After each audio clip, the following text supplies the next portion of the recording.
સુરત શહેરના અડાજણ વિસ્તારમાં ભિક્ષુક મુક્ત અભિયાન અંતર્ગત કામગીરી કરતી ભિક્ષુક ગૃહની એક મહિલા કર્મચારીએ 2 લાચાર વૃદ્ધ ભિક્ષુક મહિલાઓ સાથે કરેલા અમાનવીય વર્તનનો સીસીટીવી વિડીયો વાયરલ થતા સમગ્ર શહેરમાં આઘાત ફેલાયો હતો।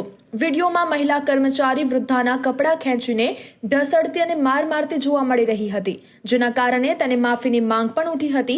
મહિલા કર્મચારીએ સ્પષ્ટતામાં જણાવ્યું હતું કે વૃદ્ધા ઠંડીથી બીમાર ન પડે તે માટે તેમને જબરજસ્તીથી લઈ જવામાં આવી રહ્યા હતા અને તે તેમના ભલા માટે કડક થઈ હતી।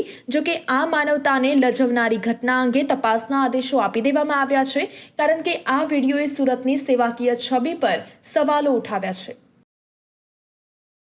જી ગઈકાલે મેં મારી ટીમ અને રાંદેર પોલીસ સ્ટેશનને સાથે રાખીને સુરતના અલગ અલગ વિસ્તારમાં રેસ્ક્યુ આપણે ભિક્ષુક મુક્ત કરવા માટે ભિક્ષુક રેડનું આયોજન કર્યું હતું।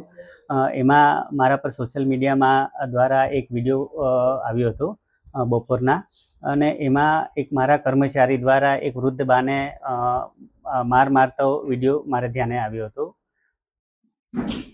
અને એ જેવું મારા પર ધ્યાને આવ્યો તેવું જ એ મેં ગંભીરતા લીધી, કારણ કે કોઈ પણ વૃદ્ધ કે કોઈ પણ વ્યક્તિને આ રીતના જાહેર જગ્યાએ મારવા અયોગ્ય ગણાય છે।